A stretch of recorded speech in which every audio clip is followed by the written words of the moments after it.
हाय बच्चों, welcome to Sandeep बायोवाला। तो आज की इस वीडियो के अंदर जो टॉपिक कवर करेंगे वो कवर करेंगे लिंकेज एंड रिकम्बिनेशन। ये जो टॉपिक है 12th क्लास बायोलॉजी का chapter 5 principle of inheritance and variation से लिया हुआ है।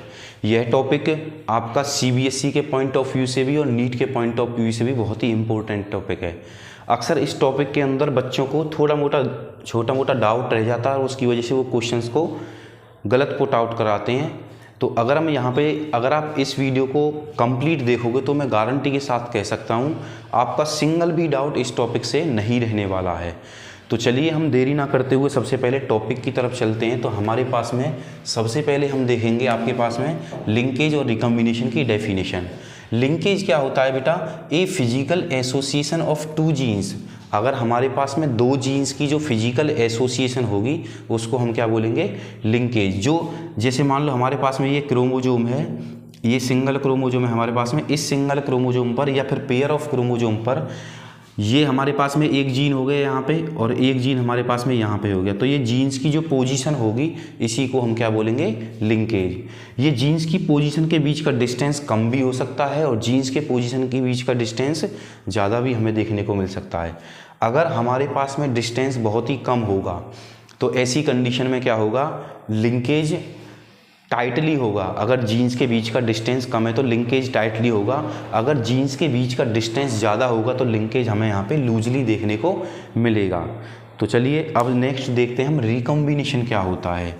रिकॉम्बिनेशन क्या होता है? रिकॉम्बिनेशन है the process during a which stretch of DNA recombine and produce a new allylic combination.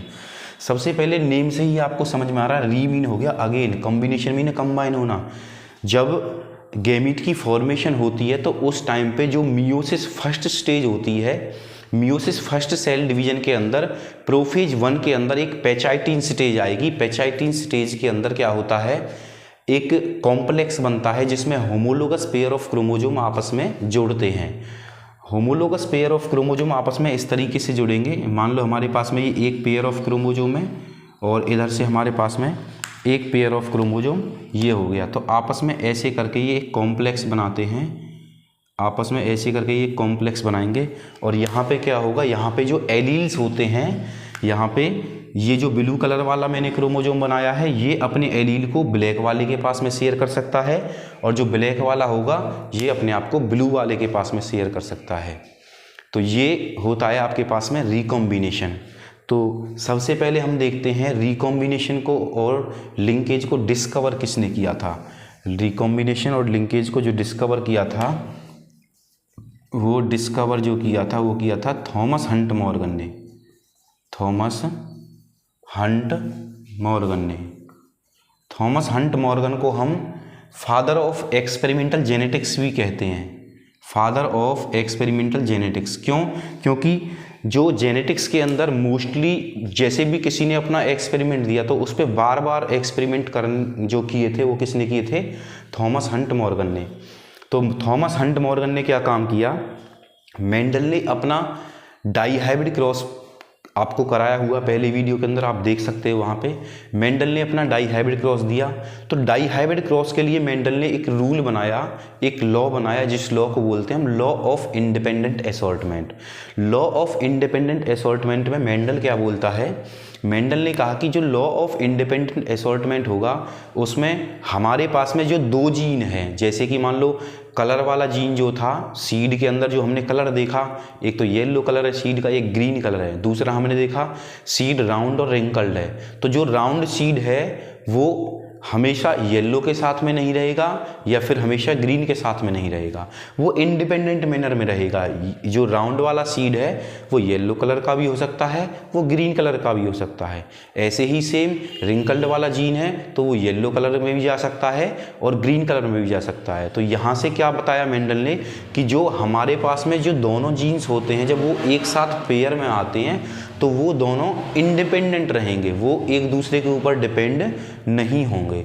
तो ये दिया था मेंडल ने लॉ ऑफ इंडिपेंडेंट असॉर्टमेंट। और मेंडल ने अपना जो डाईहाइब्रिड का क्रॉस दिया, मेंडल ने अपना जो डाईहाइब्रिड क्रॉस दिया उस डाईहाइब्रिड क्रॉस का जो फिनोटाइप रेशियो हमने देखा था वो देखा था 9:3:3:1। ये रेशियो हमने देखा था। तो इस रेशियो के अंदर मेंडल ने लॉ ऑफ इंडिपेंडेंट असॉर्टमेंट के बारे में भी एक्सप्लेन किया। जबकि अब मेंडल का law of dependence, law of independent assortment completely एक तरीके से अप्लाई था सब जगह पर, बट थॉमस हंट मॉर्गन ने लॉ ऑफ इंडिपेंडेंट का जो एक्सेप्शन निकाला वो क्या निकाला, लिंकेज। तो हम यहाँ पे देखेंगे थॉमस हंट मॉर्गन ने लॉ ऑफ इंडिपेंडेंट असॉर्टमेंट का जो एक्सेप्शन दिया है वो क्या दिया है, लिंकेज। अब जैसे कि एक नॉर्मल बात के अंदर अगर मैं बताऊं कि हमारे पास में लिंकेज क्या होगा, लिंकेज तब तक बहुत ज़्यादा लिंकेज रहेगा जब तक दो जीन्स आपस में क्लोज हैं। जैसे ही दो जीन्स के बीच का डिस्टेंस बढ़ा तो वहाँ पे हमें रिकम्बिनेशन शो होता हुआ दिखाई देगा, वहाँ पे हमें नॉन पेरेंटल जीन देखने को मिलेंगे। रिकम्बिनेशन का मतलब दो पेरेंट के जीन रिकम्बाइन होके आए हैं, तो मतलब पेरेंट से अदर वाले जीन वहाँ पे हमें ऑफस्प्रिंग के अंदर शो होंगे। और अगर हमारे पास में टाइटली लिंक रहें, दो जीन के बीच का डिस्टेंस कम है, तो वहाँ पे लिंकेज हमें ज़्यादा देखने को मिलेगा। और जब लिंकेज वहाँ पे ज़्यादा रहेगा तो वहाँ पे हमें पेरेंटल करैक्टर ज़्यादा देखने को मिलेंगे। तो जैसे कि अगर हम लिंकेज और रिकम्बिनेशन के एक चीज़ से शो करते हैं, एक एग्जाम्पल लेके चलते हैं हम कि हमारे पास में राम और सीता दोनों बॉयफ्रेंड गर्लफ्रेंड हैं। राम और सीता दोनों बॉयफ्रेंड गर्लफ्रेंड हैं। राम और सीता दोनों एक साथ कॉलेज में पढ़ते हैं, डेली एक साथ खाना खाते हैं, डेली एक साथ रहते हैं, तो उनके बीच का डिस्टेंस बहुत ही क्लोज है। जब उनके बीच का डिस्टेंस क्लोज है और एक बंदा है उनका दोस्त श्याम, अब श्याम क्या करेगा, श्याम उन दोनों को भड़काने की कोशिश करेगा बीच में अपना चांस मारने के चक्कर में। जब वो अपना ये काम करने के चक्कर में रहेगा, जब तक वो दोनों एक साथ रहते थे, बहुत ही क्लोज थे, तब तक तो श्याम उन पर कोई भी चांस नहीं कर पाया, चांस नहीं मार पाया। अब जैसे ही क्या हुआ, जैसे ही आपके पास में जो राम है उसकी जॉब लग गई बेंगलोर के अंदर, मान के चल रहे हैं राम की जॉब बेंगलोर में लग गई और सीता दिल्ली के अंदर ही रह गई। अब सीता और श्याम दोनों दिल्ली के अंदर है और राम कहाँ पहुँच गया, बेंगलोर में। अब सीता का राम के साथ में मिलना, सीता के राम के साथ में बातचीत करना उतना ज़्यादा नहीं रहा जितना ज़्यादा पहले था। अब क्या कर सकता है, अब श्याम उन दोनों के बीच में इंटर कर सकता है, श्याम अपना वहाँ पे चांस मार सकता है। तो समझ में आया होगा, जब तक सीता और राम के बीच का लिंक ज़्यादा था, क्लोज था, जब तक वो एक साथ रहते थे, तो उस कंडीशन में क्या हुआ, उस कंडीशन में श्याम वहाँ पे उनके बीच में इंटरफेयर नहीं कर पाया। जैसे ही राम की जॉब बेंगलोर के अंदर गई, वो बेंगलोर में चला गया, कॉलेज के बाद में जॉब चला गया, तो वहाँ से उनका बीच का लिंक और उनके बीच का डिस्टेंस बहुत ज़्यादा हो गया। जब डिस्टेंस बहुत ज़्यादा हो गया तो श्याम बीच में इंटरफेयर कर गया। सेम वही केस लिंकेज और रिकम्बिनेशन के बीच में हमें देखने को मिलेगा। जब हमारे पास में पेयर ऑफ क्रोमोजोम पर, होमोलोगस पेयर ऑफ क्रोमोजोम पर क्या होगा, होमोलोगस पेयर ऑफ क्रोमोजोम पर दो जीन्स के बीच का डिस्टेंस बहुत ज़्यादा है। मान लो हमारे पास में ये दो जीन्स के बीच का डिस्टेंस बहुत ज़्यादा है, तो यहाँ पे कोई भी नया जीन इंटर कर सकता है, यहाँ पे नया जीन आ सकता है, तो वो क्या शो करेगा आपके पास में, रिकम्बिनेशन। क्या करेगा, रिकम्बिनेशन। अब जैसे मान ली हमारे पास में एक जीन ये है और एक जीन ये है, दोनों जीन्स, दोनों एलील के बीच का डिस्टेंस बहुत ही कम है, दोनों के बीच का डिस्टेंस बहुत ही कम है, तो यहाँ पे बीच में कोई नया जीन आने के चांस बहुत कम रहेंगे। तो ये ही क्या होता है, लिंकेज एंड रिकम्बिनेशन। इसको जो प्रूव किया था वो प्रूव किया था थॉमस हंट मॉर्गन ने अपने एक्सपेरिमेंट के अंदर। थॉमस हंट मॉर्गन ने जो अपना एक्सपेरिमेंट किया था वो किस पे किया था, ड्रोसोफिला मेलेनोगेस्टर पे किया था। तो ड्रोसोफिला मेलेनोगेस्टर का एक्सपेरिमेंट भी हम एक बार समझाएंगे। तो पहले यहाँ पे हम एक फॉर्मूला देख लेते हैं। फॉर्मूला क्या है, जो आपका लिंकेज होता है, जो आपका लिंकेज होता है वो इन्वर्सली प्रोपोर्शनल होता है डिस्टेंस के, इन्वर्सली प्रोपोर्शनल होता है डिस्टेंस के। जैसे कि अगर उनके बीच का डिस्टेंस ज़्यादा हुआ तो लिंक कैसा हुआ, लिंक कम हुआ, उनके बीच का लिंक लूज हो गया। अगर उनके बीच का डिस्टेंस कम है तो उनके बीच का लिंक जो हो गया वो कैसा हो गया, टाइट हो गया। तो अगर एक चीज़ यहाँ पे इंक्रीज होगी तो दूसरी चीज़ यहाँ पे डिक्रीज होगी, तो ये होता है इन्वर्सली प्रोपोर्शनल। और रिकम्बिनेशन के केस में देखेंगे तो हम रिकम्बिनेशन के अंदर जो रिकम्बिनेशन होता है वो डायरेक्टली प्रोपोर्शनल होता है डिस्टेंस के, रिकॉम्बिनेशन डायरेक्टली प्रोपोर्शनल डिस्टेंस के। अगर डिस्टेंस इंक्रीज हो रही है, डिस्टेंस बढ़ रही है तो रिकॉम्बिनेशन होने के चांस ज़्यादा रहेंगे। अगर डिस्टेंस कम हो रहा है तो रिकॉम्बिनेशन होने के चांस बहुत ही कम हमें वहाँ पे देखने को मिलेंगे। तो ये है आपके पास में लिंकेज एंड रिकॉम्बिनेशन। अगर हम एक पॉपुलेशन के अंदर रिकॉम्बिनेशन की फ्रीक्वेंसी निकालें तो उसके लिए होता है रिकॉम्बिनेशन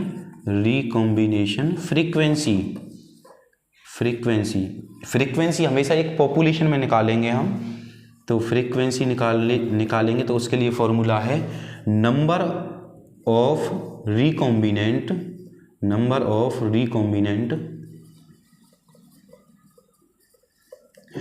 अपॉन में टोटल नंबर ऑफ ऑफस्प्रिंग कि हमारे पास में जो दो पेरेंट लिए थे, दो पेरेंट के जितने भी बच्चे हुए उनके बीच में हम यहाँ पे फ्रीक्वेंसी निकालेंगे। तो जितने भी नंबर ऑफ रिकॉम्बिनेंट हमें जितनी भी जगह पे देखने को मिले अपॉन में total number of spring multiply में 100, ये फॉर्मूला होता है रिकॉम्बिनेशन की फ्रीक्वेंसी निकालने का। अब हम देखते हैं थॉमस हंट मॉर्गन का एक्सपेरिमेंट। तो मेंडल ने अपना डाईहाइब्रिड क्रॉस दिया था। डाईहाइब्रिड क्रॉस में क्या देखा उसने, फिनोटाइप रेशियो 9:3:3:1 निकला। सेम जब यहाँ पे दो करेक्टर के बीच में थॉमस हंट मॉर्गन ने क्रॉस की, थॉमस हंट मॉर्गन ने अपनी क्रॉस ड्रोसोफिला मेलेनोगास्टर पे की, तो वो जो दोनों की जो क्रॉस थी, इसका भी जो रिजल्ट निकला वो क्या निकला, 9:3:3:1 F2 जनरेशन के अंदर ये देखने को मिला, सेम रिजल्ट देखने को मिला। बट इसने थॉमस हंट मॉर्गन ने एक्सेप्शन बताया था लिंकेज को, किसका, लॉ ऑफ इंडिपेंडेंट असॉर्टमेंट का। तो सबसे पहले इसने दो टाइप की क्रॉस की, पहली क्रॉस करके देखी, दूसरी क्रॉस करके देखी। इसने पहली क्रॉस क्या करके देखी, पहली क्रॉस में देखा इसने येलो वाइट जो ड्रोसोफिला थे उनकी बॉडी का कलर येलो था, उनकी जो आई थी वो वाइट थी। यहाँ पे अगर व्हील्ड टाइप में देखेंगे तो उनकी बॉडी का कलर जो था वो हमारे पास में बॉडी का कलर जो देखने को मिला वो ब्राउन कलर देखने को मिला, और आई का कलर जो देखने को मिला जो कि हमारा शो करेगा रेड कलर देखने को मिला। यहाँ पे आपको जो कैपिटल वाई है ये येलो शो करता है और जो कैपिटल डब्ल्यू है ये वाइट शो करता है। यहाँ पे आपका जहाँ पे प्लस का साइन दिया हुआ है इसका मतलब ये डोमिनेंट करैक्टर है। इसका मीन क्या है, ये डोमिनेंट करैक्टर है। तो व्हील्ड टाइप के अंदर हमें बॉडी जो देखने को मिलेगी वो ब्राउन देखने को मिलेगी, आई जो देखने को मिलेगी वो इनकी रेड देखने को मिलेगी। तो यहाँ पे जब इसने इन दोनों के बीच में क्रॉस की, अब यहाँ पे देखो यहाँ पे क्या देखने को मिल रहा है, यहाँ पे ये जीन्स के जो एलील हैं वो शो कर रखे हैं मैंने, यहाँ पे भी जीन्स के एलील शो कर रखे हैं। ये मेल को शो करेगा, ये फीमेल को शो करेगा, ये फीमेल है और ये मेल को डिनोट करने वाले आपके पास में साइन है। तो यहाँ पे देखेंगे हम येलो वाइट, जब F1 जनरेशन होगा तो F1 जनरेशन के अंदर जैसे सेम आपने मेंडल के क्रॉस के अंदर पढ़ा तो ऐसे सेम यहाँ पे हमें F1 जनरेशन के अंदर दोनों के जो एलील है वो एक साथ में जुड़ते हुए दिखाई देंगे। बट जो एलील है वो कभी मिक्स नहीं होते हैं, ये भी मेंडल ने अपने लॉ के अंदर दिया हुआ था। बट यहाँ पे जो व्हील्ड टाइप वाले हैं ये डोमिनेंट है, तो इसलिए ये हमें बॉडी इनकी ब्राउन देखने को मिलेगी, आई इनकी येलो देखने को मिलेगी, रेड देखने को मिलेगी। और यहाँ से क्या होगा, येलो और वाइट हमें देखने को मिलेगी इनकी आईज। तो ये अब इसके बाद में जब F2 जनरेशन आएगी तो यहाँ पे देखो, यहाँ पे भी जीन्स का क्लोज, जो जीन्स का लिंक है, जो जीन्स का डिस्टेंस है वो बहुत ही क्लोज है। तो अगर हम देखेंगे F2 जनरेशन के अंदर जो टोटल रिजल्ट निकला उसके अंदर रेशियो तो वही देखने को मिला थॉमस हंट मॉर्गन को। बट जब उसने देखा कि पेरेंटल टाइप के जो करेक्टर उसको देखने को मिलते हैं वो कितने देखने को मिलते हैं, 98.7%। 98.7% पेरेंटल टाइप के करेक्टर देखने को मिलते हैं, क्योंकि यहाँ पे जीन्स के बीच का लिंक ज़्यादा है। और रिकॉम्बिनेशन केवल कितने को मिला, मतलब नए करेक्टर केवल कितने को देखने के मिले, 1.3% टोटल ऑफस्प्रिंग के अंदर रिकॉम्बिनेंट करेक्टर हमें देखने को मिला। नेक्स्ट जब थॉमस हंट मॉर्गन ने अपना क्रॉस बी किया था, जो क्रॉस सेकंड किया था, क्रॉस सेकंड के अंदर क्या देखा उसने, दो जीन्स के बीच का डिस्टेंस ज़्यादा है, दो जीन्स के बीच का डिस्टेंस ज़्यादा है। उसने यहाँ पे क्या लिया था, उसने यहाँ पे वाइट विंग देखे जो उनके पंख होते हैं, और यहाँ पे दूसरा जो करेक्टर लिया वो मिनिएचर आइज वाला करेक्टर लिया, सॉरी मिनिएचर विंग वाला, मतलब छोटे विंग थे उनके, वाइट कलर के थे। बट यहाँ पे देखा जो कलर था विंग का वो अलग टाइप का हमें कलर देखने को मिला, और जो व्हील टाइप के जो उनकी जो शेप थी वो नॉर्मल थी। ये भी जहाँ पे प्लस साइन है वो डोमिनेंट के लिए शो करेगा। तो जब F1 जनरेशन आए तो F1 जनरेशन में व्हील टाइप वाले डोमिनेंट है, तो व्हील टाइप वाले यहाँ पे हमें करेक्टर देखने को मिला।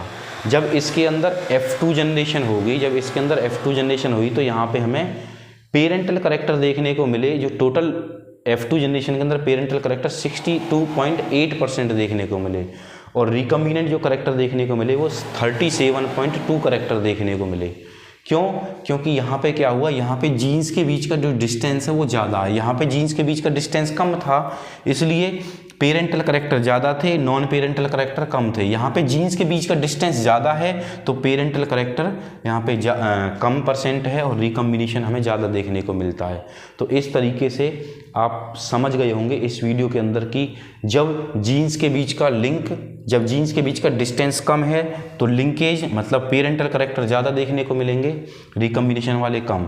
जब जीन्स के बीच का डिस्टेंस ज़्यादा हुआ तो पेरेंटल और रिकम्बिनेशन ज़्यादा देखने को मिलेगा, पेरेंट हमें कम। आई होप आपको लिंकेज और रिकम्बिनेशन का कंप्लीट वीडियो समझ में आ गया होगा।